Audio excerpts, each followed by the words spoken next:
I didn't go directly from chart music to the depths of the black metal underground. There were intermediate steps along the way, and the first of those, perhaps the most important, was Marilyn Manson. So in this video we're going to go through and rank all of Marilyn Manson's albums to date, pick out the best tracks along the way, then there'll be a part 2 video which will just be the top 10 songs without me talking. So it's a two-parter and essentially a tribute, that's how I'm thinking of it. And I want to get straight to it so we can stay under that 15-minute cut-off. So at number 11, there are of course 11 full lengths as at the time of recording. It's going to be Heaven Upside Down, and it's a shame to say that this is the weakest effort, but there are too many songs I just can't warm to. I won't name them because this is a positive video. However, we do have a genuine candidate for the top 10 tracks, which is Bloodhoney, and this is one of those slower tracks that Manson does with the raw vocals and a more personal feel to it. And there are other songs like this around the catalogue I'm sure we'll touch on later. So there is some redemption for Heaven Upside Down with this brilliant song. And Saturnalia. Saturnalia is a solid track in the middle of the album. But I think that's all we're going to say about Heaven Upside Down, so I'll move swiftly on to our number 10,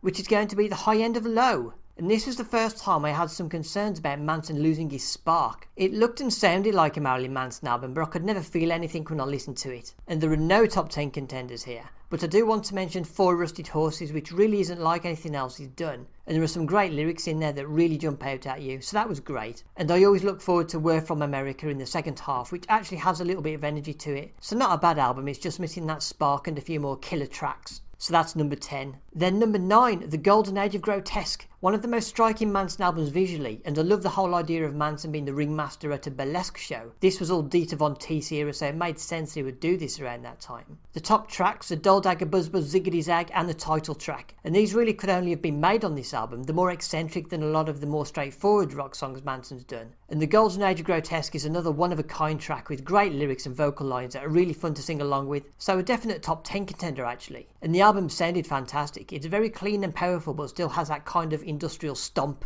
to it. So lots to enjoy, and I should say that I got a double disc edition that came with a strange arty movie on DVD by Manson called Doppelherz, which is definitely worth a look. It's quite a curious watch. But that aside, Golden Age Grotesque goes in at number 9. Then before I get to number 8, there are some miscellaneous tracks that aren't on a full length but could be candidates. I've actually clocked around 150 tracks across all the various releases, maybe a few more than that. But there are 3 major tracks that aren't on the albums, which are The Apple of Sodom, which I know from the Dead to the World video that I love so much. I watched that endlessly when it came out and it wasn't easy to find. So that had a live version of Apple of Sodom obviously, and the original version was on the Lost Highway soundtrack. Then The Long Hard Road Out of Hell, which had a video that was on MTV all the time when it came out, and it's also the name of his very entertaining autobiography. But the most notable track is Astonishing Panorama of the End Times, which was written around the time of the Mechanical Animals tour, and he performed it live a bunch of times too. I know because I saw him perform it live. And the original track is a bonus on the Last Tour on Earth CD, which is how I got it. And this is a heavier track. It has references to God being in the TV, which is an idea Manson mentioned around Mechanical Animals on the Rock Is Dead track. And it's got the This Is What You Should Fear, You're What You Should Fear line from Kinderfeld from Antichrist Superstar. So it ties the room together in some ways. So it's an important Manson track and one of his best. So it could pop up in the top 10. And I think that's the main standalone tracks dealt with, but I'm sure you'll tell me if I've missed one. And I should say that we won't be considering any cover versions for the top 10, no matter how much of a stylistic twist has been put on it. So that means no Sweet Dreams, sadly. That was a major Manson track at the time. No Personal Jesus, no Tainted Love, original material only for a top 10. So that's a bit of housekeeping sorted, and now we can get back to the list. And at number 8 it will be Born Villain, and I actually skipped Born Villain initially because I was so generally nonplussed by the high end of low, but this is low key one of the more interesting albums in the catalogue. The best track for my money is Murderers Are Getting Prettier Every Day, which is a heavier track near the end of the album. Bit of a stretch to call it a top 10 contender, but it's really only this or No Reflection, which is a more traditional Manson track that sits in the number 2 slot, as many Manson singles do. And the cover of You're So Vain with the guest appearance by Johnny Depp is a nice way to sign off. So a fine album with a variety of styles along the way, but long odds for a top 10 appearance. Then number 7 is The Pale Emperor, and there's not much to pick between this and Born Villain, even though they're very different experiences. The first 4 songs on The Pale Emperor are all excellent and I could play them over and over again, but for an all-time top 10 I'm really looking at the opener Killing Strangers,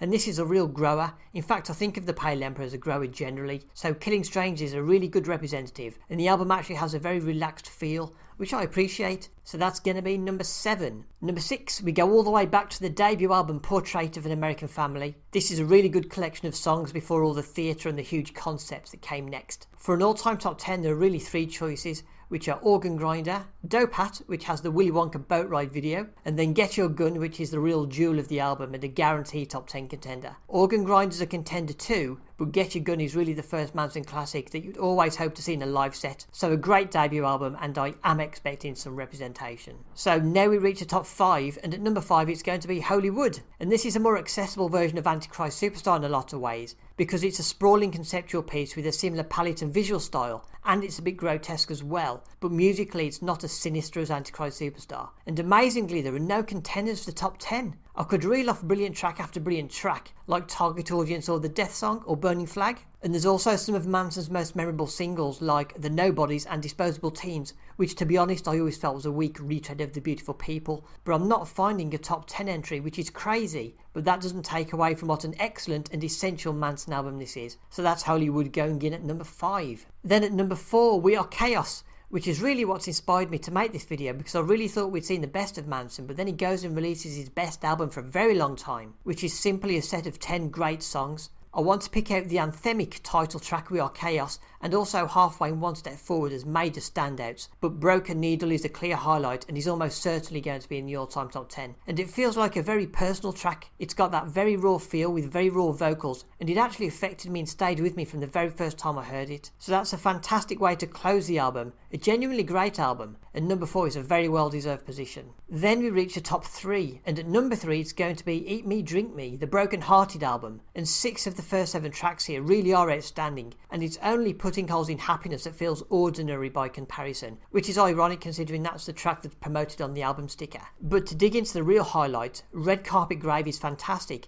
and Just a Car Crash Away, which is another one of those painfully raw songs he does so well. But the 2 genuine contenders for the top 10 are If I Was Your Vampire and Heart Shaped Glasses, and I was a bit dubious about If I Was Your Vampire because I wasn't happy about that vampire reference, but it's a superior leading track, and it's also one of the more dramatic songs in the catalogue, very gothic and gloomy, and a slower track too, so it takes a few spins to really reveal its charm. And then Heart Shaped Glasses, which I think was the lead single, and it's instantly catchy and still sounds fantastic 1,000 spins later. It's more of a classic Manson shuffle than If I Was Your Vampire, although lyrically they're both very much tied into the overarching theme of the album. So gold stars all round, and definitely expecting some representation in the top 10. Then number 2, and it's going to be Mechanical Animals. And this is really Manson in his absolute prime, with a concept to get lost in and the stage show to go with it, which I got to see. And so many great songs. Great Big White World and The Last Day on Earth need a shout out, but Rocky's Dead is the one that immediately stood out. And then album closer Coma White, which is obviously going into the top 10 and was a killer ending to the album. It always makes me feel empty, but in an ecstatic way, if you can actually be ecstatically empty. I love Fundamentally Loathsome too, but that's not really a contender for the top 10. I'd actually like to think future generations will discover Mechanical Animals and fall in love with it. The more electronic version of Manson rather than industrial. So that's number 2.